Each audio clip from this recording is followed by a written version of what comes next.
Hey everybody, welcome to the Fanpreneur Family Roundtable. And we got a special guest today, Hemp 500, one of our actual mentors. Sure. As we started this journey, I met his lovely wife. We were in Cabo together.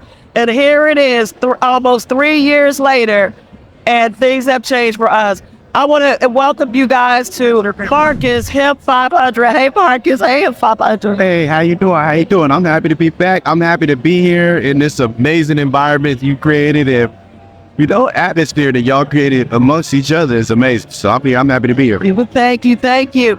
And of course, I'm in business with my sons, Marcus and Alexander. So here is my COO, Marcus Turner. Marcus, welcome to the podcast, Family Roundtable. Of course, we had to do one just for the fam. Last time I was with moms. We had to bring fam into this time, especially since you incorporating a lot more family into your content. Absolutely. One thing I realized is that I used to think money was the root to everything. And it is. The answer is make more money, right? And the answer is because when I started making more money, I got to realize that money wasn't the solution to everybody's problem. It wasn't the solution to the problem, but it granted me the ability to analyze that and realize that I wouldn't have learned it without experience. Right. If you don't got no money, you don't know that money doesn't fix everything. You don't know that your family needs therapy and that it's family members around you and you think they're not executing or they're not growing at a certain level or a certain pace.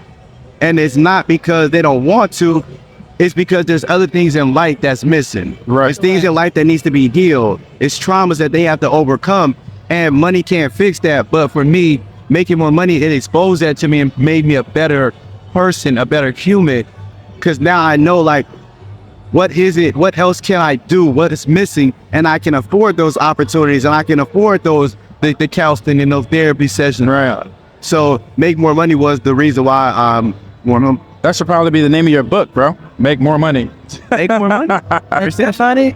Do you know what I'm saying? Be more humble, yeah. Well, there's been an absolute evolution. And folks, if you're following Hemp 500 and you haven't seen the physical change, there's also been a spiritual change, a mental change. So you went in, you decided to have surgery to lose weight. That's something that I've been considering, okay? And what has it been like for you being in a new body? Was it difficult for you? So I tell you that it's a transition, and over the last year, it's like it becomes your whole focus in your whole world. Business gets put on the back burner because it's so much change. Right. You change the way it's just not a look that changes. Your clothing choices have to change. Your eating habits, everything that changes, and then mentally, it becomes your world. Everywhere I go, that's what I'll talk about. Yeah.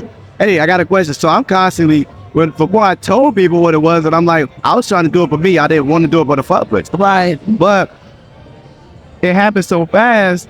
It was it wasn't even slow. It was ooh. And I'm like, yo, I got to deal with it in the public. I want to second that real quick, what you were saying. How has your family adjusted to the change? Do you know what I'm saying? So because it is a big change, and that it's a new you. So your kids may view you oh, this is a new person. How is that changed for your family? So my kids, my oldest catches it. She knows. My youngest is just oh, this is when you were, you were bigger. She's saying, but she oh, that's the old picture. Let's take another one. Or let's do this, right? But she don't really get it. My youngest catches are in the food choices that I make and what I eat now, because she pay attention. You eat that much. That's cool. That's dope. You brought up mental health, okay, and that's a big thing in the family. Are you getting therapy now? Therapy? And what has it done are you doing family therapy? Because we're big on the family therapy. So we haven't done the whole family therapy, but what we did was I sat my daughter down and let her go to a therapist. Not a therapist, but it's a literature, kind of a life partner type of thing, a fun thing, just somebody to talk to converse with and communicate with. And so, because I looked at it, I'm going, look, I see what it did for me. Sometimes you need somebody to talk to and somebody to have that space and kind of thing and ask questions. For me, it's to ask the questions about things and being able to like have a different perspective, and me being open and being vulnerable and having a place where I can do that. Right. You know what I mean? And Feel safe. and give and get exercise and perspective in ways I never thought about. It's like somebody else teaching you how to think and handle your problems, to handle things that come at you in life. It's not even handle problems. It's how to handle life. It's absolutely important. That's valid. So, man, let's pivot to the business side real quick. You said, and you quoted that, you know, the business had to be put to the side in order for you to take care of your health.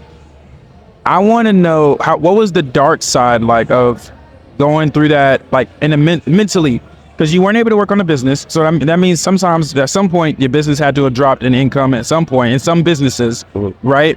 But like, how did your headspace? What was your headspace like at that time? So going through, and it's just because I doing the gas stage, dropping weight so quick. What I went through is like, it was a time span where I regretted doing it. Yes. Like, because you like, damn, did I cheat? I like, and then you got to deal with the public scrutiny. What, you know, the world gonna say, should I tell people? Should I not tell people? Like, right. You got to deal with it. I did it for myself, but would you say, oh man, we don't care when nobody's there. We don't care what nobody thinks, but it's a fact in our lives. And so it plays a part. But when I did it, I'm like, yo, I lost a part of me. Like I went and got something cut out of my body. Okay. So I want to shift to the family, okay, and the business. Do you and Turquoise hold family meetings or business meetings? Business meetings. Business family meeting? What do you mean? Break that down a little bit. Well, every Saturday, literally every Saturday, at 10 a.m. 10 a.m. we have a business meeting because we're in business together, and a family meeting. Will you and Turquoise do something similar? No, we don't, but we should. Yeah, it's called a family legacy meeting. Yeah. So you talk about business first. It's called the founders part first, and then the family part second. Okay. You know what I'm saying? So you're talking about, okay, how can we improve people's credit? How can we get great? Maybe we don't need to talk about credit in regards to you, but everything. You know what I'm saying? Like, but like in general, like you're just trying to uplift each other and build generational wealth. That's the best part. Okay, who need life insurance policies? Who need the trust? Who need, you know, these type of situations? Where's the business going in the next 6, 1 year, 5 year? What do we plan on doing? FamCon came out of it. It's like we need to have a family conference. So that's what we, what it's like. You guys have the circle of CEOs. You're like, when is your next conference? How do you guys plan for it? That's our business meeting. Right. Excited? I am a little nervous, but definitely excited. I know he's proud of the man that you've become. Yeah, 100%. You know, the thing, the proudest thing is that to see me raise my kid. Like he likes, I'm proud. The success is amazing. Like it's out of this world, something you can never ask for. But to know that my son is doing something that I was, just to see that my son is married and value his wife and value his family and what to do. That's. We've broken a couple of chains there. I just wanted to see the confidence that shows, and y'all get to see that, the people get to see that you allow them that. Oh, my sons are men, and I allow them to be a man. No, and I step back. It's not a big thing. Sometimes the parent-child relationship. Yeah. And one thing that I've been looking at, and when you said it, like all the principles that you guys set up, is the boundary. Yes, you have boundaries. Being who you are, and saying, okay, listen, just because I'm your mother does not mean what I say goes, or you can't say things without me. Yeah. This is what it is, right? And I think that's what was dope. Like listening to y'all saying, like the family crest, like I'm learning, like the family crest that you guys got, a family constitution. I can't forget that. I mean, I can't unsee it. You know what I mean? Right. And so now I'm like, yo, that's dope. But I love being in environments where I love myself. Mm-hmm. Like I talk about my family things that we do, it's done. Like that's done. So I got to go do that. So I appreciate y'all for sharing information with me, but being an example. It ain't even sharing information. It's like being an example. And anything I can do, I'm always with you any way I can. So I was coming through here. Once I see you standing up, I already knew I was coming to sit down. I said, yo, I know I got a 15-minute, 20-minute interview to do. Absolutely, you're family. Yeah, I sure, man. Yeah, I'm doing it. So It's almost, and at this point, it's annual. So we at Invest Fest, and whenever we hear the podcast cameras are set up, and I'm pulling up for the interview every time. Man, I would appreciate that, man. Appreciate it. Before we go, where can they find the infamous Him 500? Him 500 on all social media platforms except TikTok. Is him.500. They got it. Please make sure you plug in, talk about, before we go, I'm sorry, the Wealthy Therapy Podcast. So I do wealth therapy every single Wednesday where I just talk about the healing hurdles that we got to overcome in life on our road to riches. And as we build wealth, it's a lot of things that we got to go through. It's a lot of things that we got to overcome.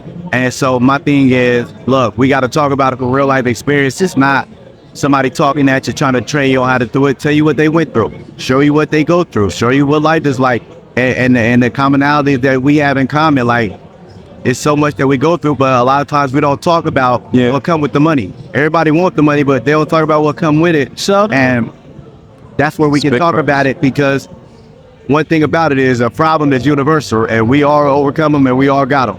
absolutely. Marcus, you want to close it out? Absolutely. Look, y'all heard it here first at the Family Roundtable podcast. Look, I always say with the guests, but this man is special. Think of this as a personal referral. Check out this man's Family Wealthy podcast. We got my brother here. You know what I'm saying? Check it out. Check him out. Follow him. Make sure y'all like, comment, subscribe, and make sure y'all tune in. And we will see y'all in the next episode.